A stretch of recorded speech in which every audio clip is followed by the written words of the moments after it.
countries, and the EU in particular has been very violent in its lawsuits against our companies, and frankly, very violent and very bad to our airlines. I've gotten calls from the heads of airlines saying they stop in Europe and they're getting charged all sorts of taxes that they never even heard of. They stop and they're getting fined and charged, and they do it only with American companies. They're not doing it to other countries, so we're stopping it. And we have another thing, we have another step to go, and if they don't shape up, as an example, Apple has had to pay like $17 billion in a lawsuit that nobody thought was worth anything. And I won't get into the judge or the decision or how the decision was arrived, but I'm pretty good at this stuff, and I think it's disgraceful. And Google's being sued, Facebook's being sued, and many others are being sued by their so-called government, if you call it a government, EU, and they don't treat us right. They don't treat us right as a country. So we're going to protect our companies. We have to protect our companies. So we're not going to have any companies left anymore. I also want to thank Apple, though, for announcing they're going to invest $500 billion in our country. It's the biggest investment anybody's probably made to this date. And they're going to do it very quickly, and that's because of tariffs. They don't want to pay the tariffs, and they feel very strongly about the country. Now, they wouldn't have done it without us. Without the Trump administration, they wouldn't have done it. But they feel very strongly about the direction of the country. The polls have shown that, too. The polls are coming out showing direction of the company is of the country is the best they've ever seen, actually. Best they've ever seen. So I just want to thank Tim Cook and Apple for the confidence. $500 billion. That's the biggest investment anyone has made in a short period of time. Mr. President, have you spoken today with the House Republican holdouts who said they would not be supporting the budget resolution? Well, I'm not involved in that. They know what I want, and the Senate knows what I want, too. And the Senate's got a bill that's very strong, having to do with the taxes, because the taxes is what's bringing all these companies in. So. And without it, by the way, you'd have to double your own taxes. Everybody would be doubled up, and you'd have the biggest tax increase ever. So the House has a bill and the Senate has a bill, and I'm looking at them both, and I'll make decisions. But I don't know where they are in the vote. I know the Senate's doing very well, and the House is doing very well, but each one of them has things that I like. So we'll see if we can come together. Mr. President, can you clarify, hopefully once and for all, what your expectations are with this email to federal employees? What are you going to use that information for? And do you see it as voluntary, like OPM has said, or mandatory? Yeah, well, it's somewhat voluntary, but it's also, if you don't answer, I guess you get fired. What it really I'm is, still lost on that. What it is do people exist? We have this massive government with millions of people, and nobody knows who's working for the government, who's not. So what they're doing is they're sending out a letter to everybody, and they're saying, what were the things you did last week? Mm-hmm. I guess they ask for 5. And if people are working, it's easy. I could tell you 5 things I did last week. I could tell you 5 things I did 6 weeks ago, right? If they're there and they're working, they're able to say they did 5 things during work. And that means they're working and they're with us and they have no further obligation. If they're not, it could be there's no such person. It could be that the person's no longer working. They're no longer living at that address. They may be moved. Maybe they moved to a different country, or maybe the person doesn't exist. And we then take that person off the payroll, and we save a lot of money by doing that. But that's one of the only ways. I think it's a very smart thing. And it says, if you don't answer, essentially, there's a penalty to pay. Like, that's the end of the job. Well, Musk has said that. The order itself doesn't say that. I think that's part of the confusion. Is he speaking for you when he says you'll be terminated? Yeah, everybody speaks for me. I'm the one. I'll take responsibility. You know the old statement, the buck stops here, right? Yes, famous statement. Well, I can say the same thing. The buck stops here. No, we have to find out if people are getting paid and they're not working. And, they have a problem. Let's say they have another job. And then they write in false statements. It's a big problem if they write in false statements. They may be working for somebody else but getting paid by the U.S. government. And that would mean that they're not allowed to be doing that. They're not allowed to be working for us and be working for somebody else. We're paying them a lot of money. We're paying them. So we'll see. That solves that problem. Most people aren't willing to say that, we're doing this, and this for the U.S. government, and yet they're at another job, because that's a big problem for them if they do that. So in some cases, they're not writing back. And if they don't write back, they end up eventually losing their job. We give them extensions, but that was something we thought about a long time ago. We give them extensions, but we'll see. We have to make sure, number one, that we have people, number two, that they're working, and number two, they're working for us, not for another company. Is it true that President Zelensky is coming on Friday to meet with you, and is the mineral deal sorted out? Yeah, I hear that. I hear that he's coming on Friday. Certainly, it's okay with me if he'd like to, and he would like to sign it together with me, and I understand that's a big deal, very big deal. And I think the American people, even if you look at polling, they're very happy because, Biden was throwing money around like it's cotton candy. And it's a very big deal. Look, it could be $1 trillion deal. It could be whatever, but it's rare earths and other things. And look, we're spending hundreds of billions of dollars on Ukraine and Russia fighting. A war that should have never, ever happened. That's a war that would have never happened if I were president. And it didn't happen for 4 years. People say, how do we know that it didn't happen for 4 years? Would have never happened. And nevertheless, this guy went into this situation and he spent money like nobody's ever seen. $350 billion. The other thing that we don't like is that Europe has spent $100 billion. We've spent $350 billion. Europe gets their money back because they spent it in the form of a loan. And we just gave them, whether it's 300 or 350 billion, nobody really knows. They can't even tell me the answer to that, but it means probably more than that. So what we're doing is now we're saying, look, we want to be secured. We want to get that money back. We're helping a country through a very, very big problem, a problem like very few people have had. Shouldn't have had this problem because it shouldn't have happened, but it did happen. So we have to straighten it out. But the American taxpayer now is going to get their money back plus. Mr. President, yesterday with Emmanuel Macron, you said you had spoken to Putin about the idea of peacekeepers in Ukraine, that Putin was fine with it. The Kremlin, I guess, has said that that's actually unacceptable to them. What's real here? That's not what I was told. But you're going to need some form of peacekeeping, so something will be done that's going to be satisfactory to everybody. We need peacekeeping, too. Any situation where there's American troops involved? It's actually something I did discuss, but a form of peacekeeping that's acceptable to everybody. Ultimately, we'll be able to agree on something, I'm sure. With Ukraine and this mineral deal, what does Ukraine get in return, Mr. President? $350 billion and lots of equipment, and military equipment, and the right to fight on, and originally the right to fight. Look, Ukraine, I will say, they're very brave and they're good soldiers, but without the United States and its money and its military equipment, this war would have been over in a very short period of time. In fact, I was the one that gave the javelins. You remember the famous javelins? That was me. That wasn't Obama. It wasn't Biden. It wasn't anybody else. It was me. And they wiped out a lot of tanks with those javelins. And the expression was that Obama gave sheets and I gave the javelins. That was a big deal at the time. It wiped out. That was the beginning when people said, wow, that's something. Well, that was American equipment. Without American equipment, this war would have been over very quickly. And American money, too. I mean, a lot of money. So when you, Mr. President, that war-fighting equipment and the ammunition, that's sustained going forward for Ukraine, and how long is it sustained? Well, it could go forward for a while, and maybe until we have a deal with Russia. Look, we need to have a deal with Russia, otherwise it's going to continue. But now when Americans put up their money, the taxpayer money, and the president approves it, we're getting our money back in some form. But it could go on for a while, or it could be settled quickly. I think it's going to be settled quickly. I spoke with President Putin. I think he wants to settle it, and wants to get on with life. It's horrible. What's happening horrible.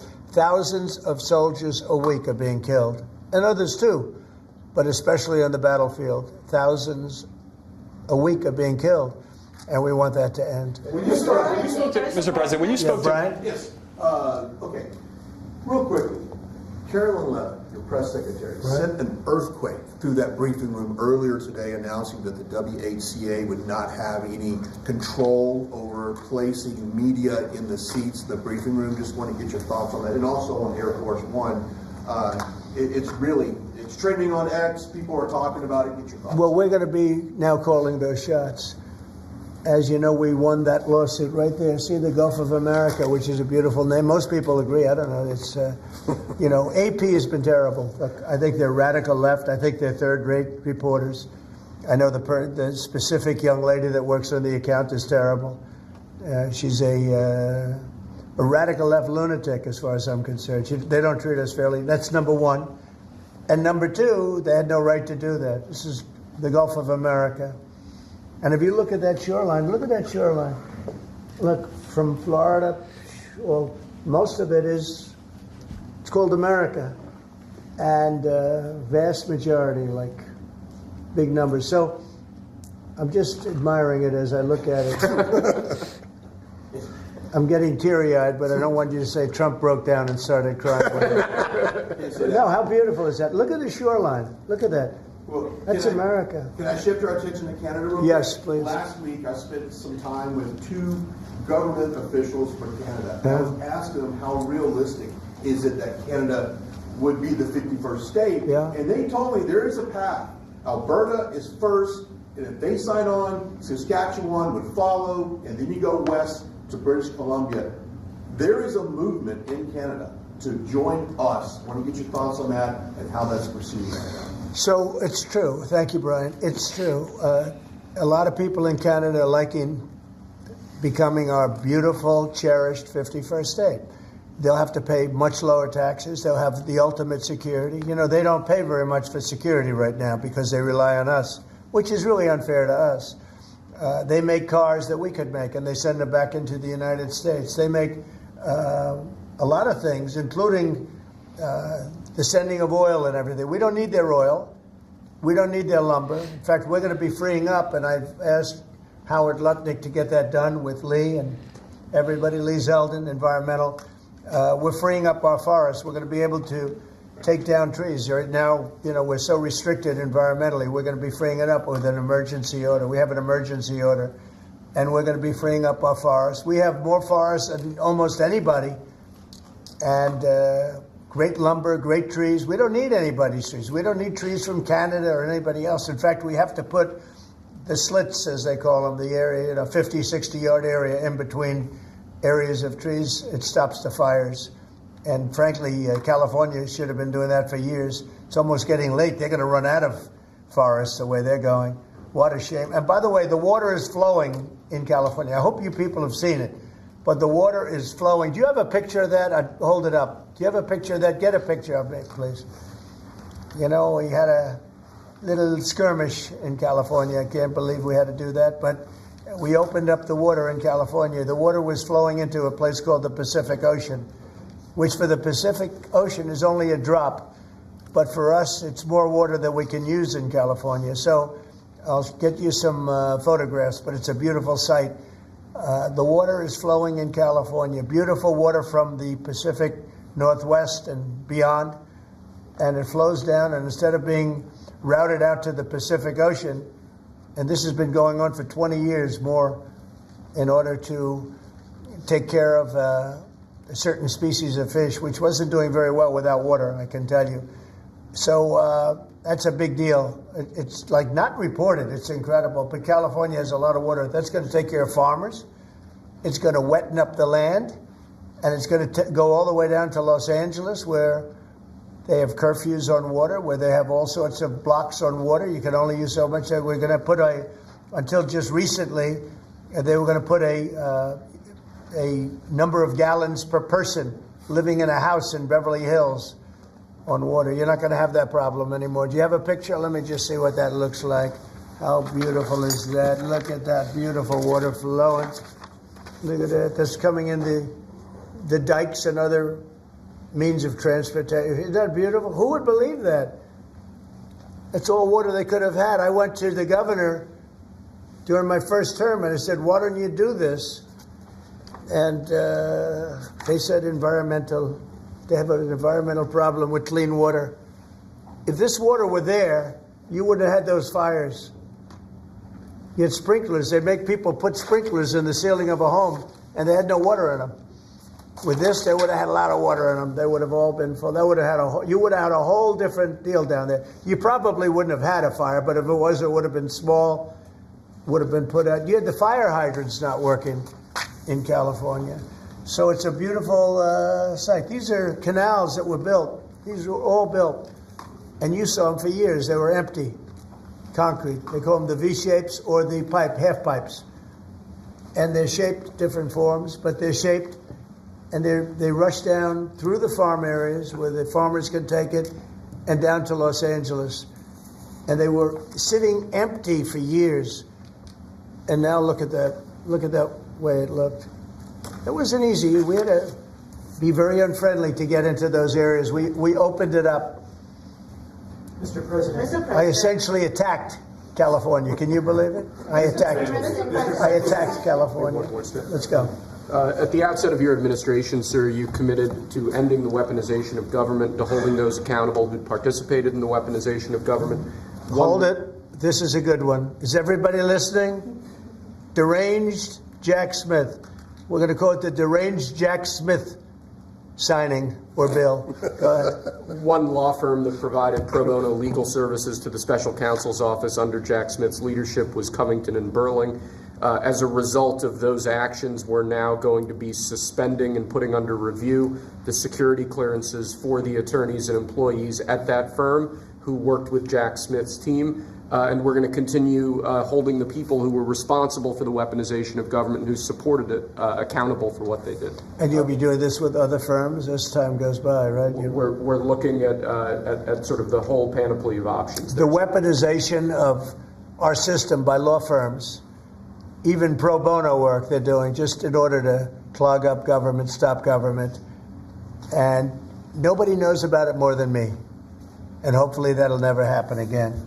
So the Covington and Burlington? Covington and Burlington. Mr. President, may I ask you a question about Europe? So long term, do you plan to maintain the number of U.S. troops? Wait, I just want to savor this one, please. Who would like this pen? Hey, why don't you send it to Jack Smith? A deranged person. What do you say to people who worry that targeting an individual firm or individuals who aren't Jack Smith for his actions? I've been targeted for 4 years, longer than that. So you don't tell me about targeting. I was the target of corrupt politicians for 4 years, and then 4 years after that.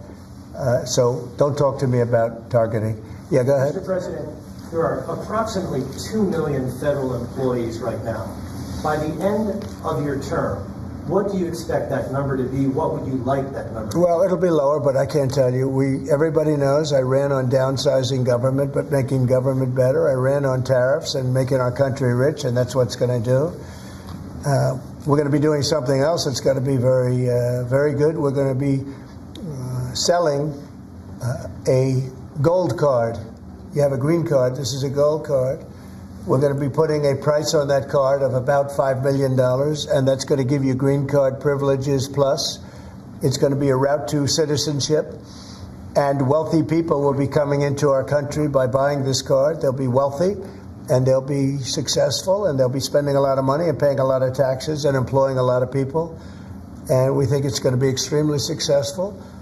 Never been done before or anything like this, but it's something that we're going to be putting out over the next, would you say 2 weeks, Howard? Do you want to say a couple of words about it? Sure. Mr. President, are there Wait a any minute. requirements for that gold Hang on a card? second. Do you have to invest a certain amount of money in this country in order to qualify for that gold card? Yeah, exactly. So Go the ahead. EB-5 program was really, you lend some money, but it was full of nonsense, make-believe, and fraud, and it was a way to get a green card that was low-priced. So the president said, rather than having this sort of ridiculous EB-5 program, we're going to end the EB-5 program. We're going to replace it with the Trump Gold Card, which is really a green card gold. So they'll be able to pay $5 million to the U.S. government. They'll have to go through vetting, of course. We're going to make sure they're wonderful, world-class global citizens. They can come to America. The president can give them a green card. and they can invest in America, and we can use that money to reduce our deficit. Why do we give out lotteries of green cards? Why do we give out EB-5 for green cards? The President of the United States understands that the right answer is, why don't we eliminate the deficit of the United States of America instead? The gold card, well, millions, but the gold card will bring in with it people that create jobs, very high-level people. I think companies will pay to get people in. For instance, you today graduate from the Wharton School of Finance or Harvard or Stanford or any college, and nobody knows if you can even go to work for a company. So Apple and all these companies that want to get people to be working for them will be able to buy a card, and for the people that are number one in their class at top schools, I see that as one of the things. But generally speaking, it'll be people with money and people that create jobs, and they won't have to pay any tax on income outside of the United States, which they're not paying right now. They're not citizens, but they'll have to pay if they create jobs in the United States. They'll pay full taxes like everybody else. So you're getting big taxpayers, big job producers, and we'll be able to sell maybe 1 million of these cards, maybe more than that. And if you add up the numbers, they're pretty good. As an example, 1 million cards would be worth $5 trillion. $5 trillion. Wow. And if you sell 10 million of the cards, that's a total of $50 trillion. Well, we have 35 trillion in debt. That'd be nice. So we'll see. But it could be great. Maybe it will be fantastic. We have it all worked out from the legal standpoint. It's totally legal to do. Hasn't been done before. It's been done in many different forms. We give them away. Why should we give them away? We shouldn't give them away.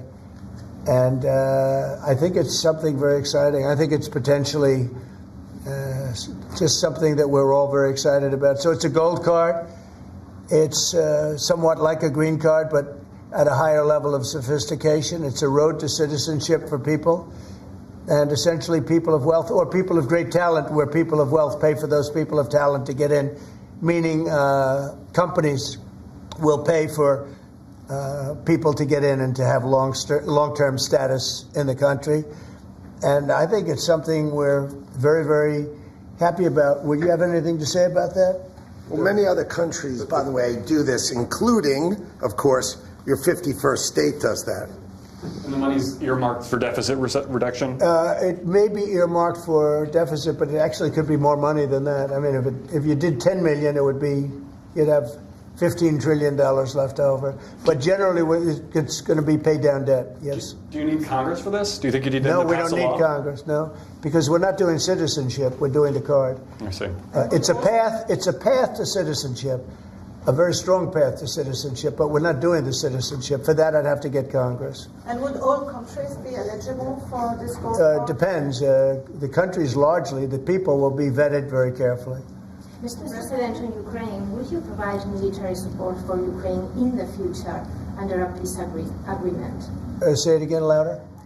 Would you provide military support for Ukraine in the future as part You mean of like the peace security? agreement? Yeah. Well, people are going to do it. I think Europe will largely be responsible for that. European countries will be responsible. But Macron asked for a U.S. backup. Well, we'll see. I mean, right now we're just in the process of negotiating. We've pretty much negotiated our deal on raw earth and various other things. We'll be looking at that security. You're talking about general security for Ukraine later on. I don't think that's going to be a problem. There are a lot of people that want to do it. And I spoke with Russia about it. They didn't seem to have a problem with it. So I think they understand. They're not going back in. Once we do this, they're not going back in. So on that gold card, aircraft, would the U.S. provide, for instance, air defense? Well, I just told you. Right now, we're not providing anything. You know, it's about Europe, too. Europe put in $100 billion, and we put in $350 billion. It's not a fair thing. You know, we would normally say, and I say it now anyway, but we want equalization. They should put up actually more money than us because they're right there. We have an ocean in between. But we've had very good talks with Russia. We've had very good talks with Ukraine, and we think it maybe will come to an end and we'll stop killing young people all over the battlefield and elsewhere. On Europe, so do you plan to maintain heavy military presence in Europe in the long term, like tens of thousands of troops? We'll be involved. Yeah, Yeah, we'll be involved in Europe. We're involved in Europe now. Europe is our friend. They take advantage of us on trade. We don't like that. What the EU does, we don't like that. But we'll solve that the old-fashioned way. We'll give them the same reciprocal numbers. You know, we're talking about a reciprocal tax. You know that. And if they charge us, we charge them. Right now, they charge us much, much more than we charge them. And they have non-monetary taxes also and tariffs. And we're going to change that. It's all changing. It's all changing. We're not going to be the people that we were. We had people in this office sitting right at this desk or another model of this desk, because as you know, the other desk is right now being refurbished. Is Steve Witkoff delaying his trip to the Middle East? No, not that I know of. No, Steve. And the Middle East has been great. Saudi Arabia has treated us really well. They really have. And I think Qatar has treated us very well too. They want to get that whole mess ended in the Middle East. You know, we don't even talk about that anymore. You guys haven't asked one question about the Middle East, but the Middle East seems to be doing relatively well. May I ask about the Middle East, sir, about the Middle East?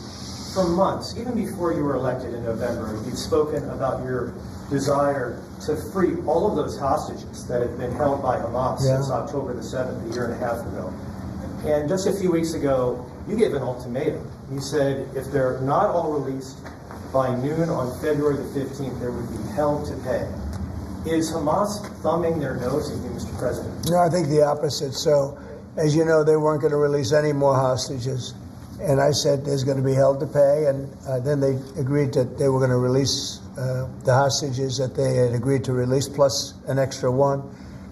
And so that you could say that was a big difference. But I said it from that point, it's up to Bibi, Netanyahu, and Israel. I may have taken a different stance. But they did release, they went back to releasing the hostages. But if you remember, they said we weren't going to release any. They've totally ended it. And I said, well, they're not going to release any. They'll be held to pay. And but the rest is really up to him. What I may have done it differently than him. It's not my decision. It's his decision. But they did release all of those hostages. So. Mr. President, when you spoke to Vladimir Putin, did he raise or did you discuss at all the possibility of a minerals deal on the Ukrainian land that Russia now controls? Striking a deal with Russia? No. I'd like to buy minerals on Russian land too, if we can. The rare earth. They have very good rare earth also. They both do. I would say that. And oil and gas. Look, it's a great thing if we sell this. It's great for Russia too, because we can do deals there. They have very valuable land that isn't utilized. So something like that could take place, yeah. Have you put raising or lifting sanctions against Russia on the table? No, we haven't lifted any sanctions on anybody. On the table as part of any negotiation? I guess it will be at some point, but right now we haven't agreed to lift sanctions on anybody. On that gold card, getting back to that, I'm fascinated by this, Mr. President. You should be fascinated by it. Your taxes will go down to nothing. Would a Russian oligarch be eligible for a gold card? Yeah, possibly. Hey, I know some Russian oligarchs that are very nice people. It's possible. They're not quite as wealthy as they used to be. They're not as wealthy as they used to be. I think they can afford. I think they can afford $5 million. So no, a lot of people are going to want to. A lot of people are going to want to be in this country, and they'll be able to work and provide jobs and build companies and pay taxes. All of those things. It's an incredible. It's an incredible thing. I mean, this is the group that is the first to hear it. Nobody's heard about it. Nobody ever thought about it. But we've been thinking about it very, very strongly over the last week. And I was going to announce it sometime next week, and I figured, why not? We have a lot of cameras blazing right now. We might as well do it now. We'll have Caroline announce it the next time. No, it's a great thing. The gold card. Remember the words, the gold card. Somebody said, can we call it the Trump gold card? I said, if it helps, use the name Trump. I'll give it to you for free. I like it. Mr. President, you probably just launched 10,000 stories. Do you want to elaborate a little bit more on what Russian oligarchs you know or don't know? Isn't it interesting how many stories we do tell? And they all turn out to be true, and they all turn out to be ultimately correct. Trump was right about everything. Do you have one of those Trump was right about everything hats? I'm going to give it to this gentleman. Get me one of them. But they're all going to be vetted. Everybody who comes in gets vetted. Okay, they get vetted. So you got to, We're going to begin in 2 weeks. About 2 weeks.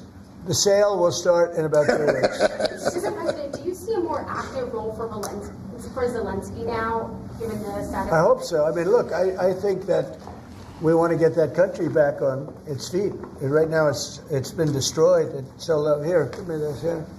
Give me all of them. Look. See that? Trump was right about everything. It just came in. Somebody said, I said, this was sent in by a fan. I said, I think we should make some of them, right? But we were, pretty much. You want one? I'll pass. Are you allowed to take one? Probably Because not. he'll consider it. I know him well. He's sort of a stiff. Yeah, Brian, you're not a stiff. He's sort of a stiff guy. He'll take other things, but not a free hand. Always say yes to the president. Always say yes to the Would president. anybody like one? Mr. President, an easy question perhaps for you. Maybe it's difficult. I'm going to ask you this question about the Who do you work for? I work for 2 news organizations. Who? I work for 2 news organizations. Yeah, who are they? I work for Gray Television, America's second largest broadcaster, and I work for iHeartRadio. So there you go.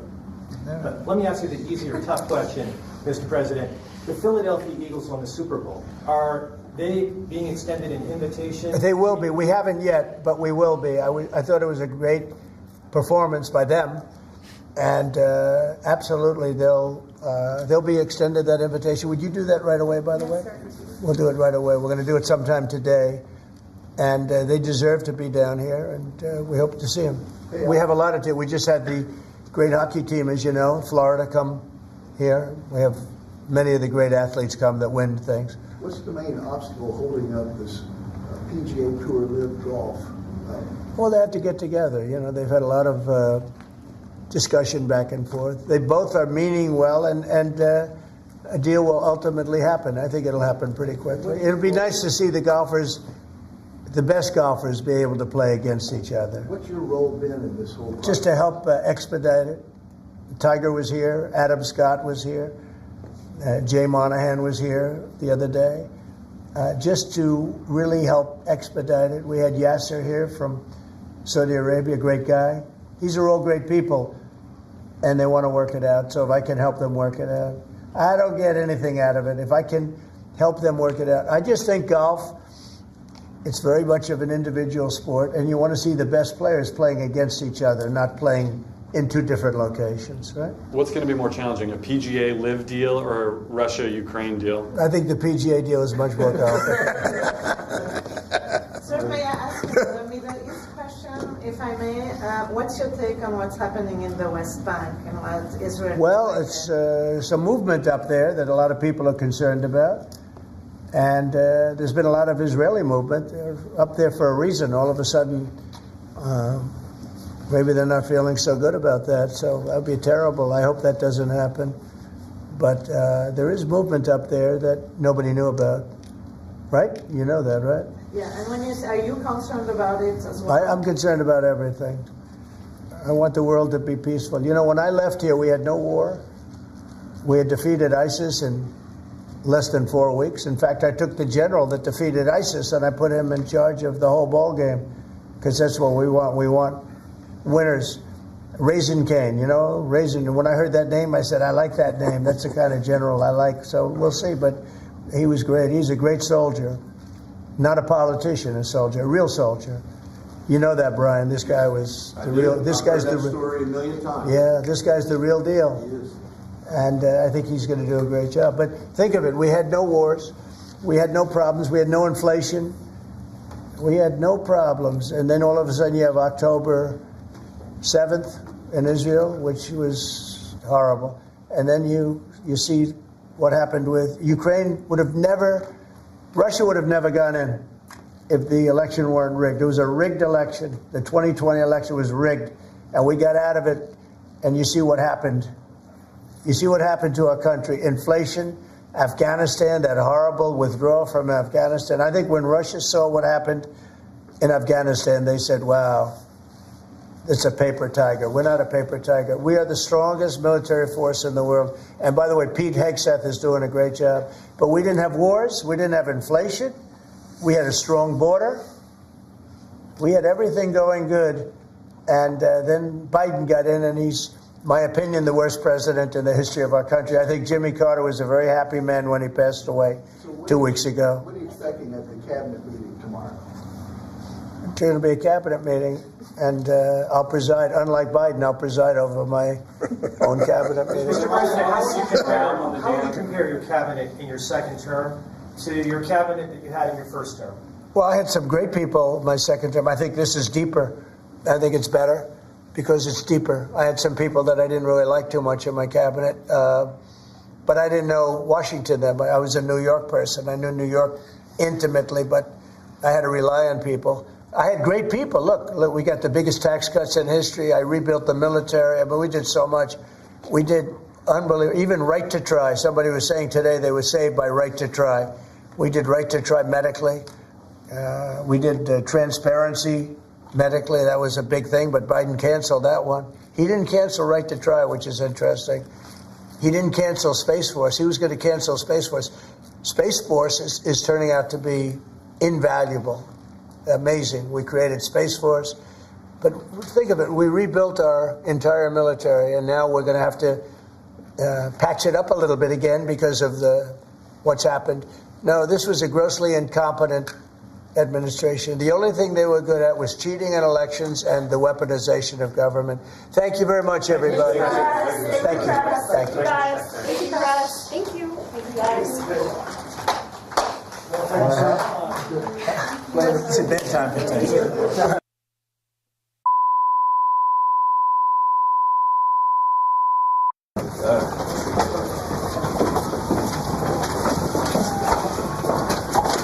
Sorry.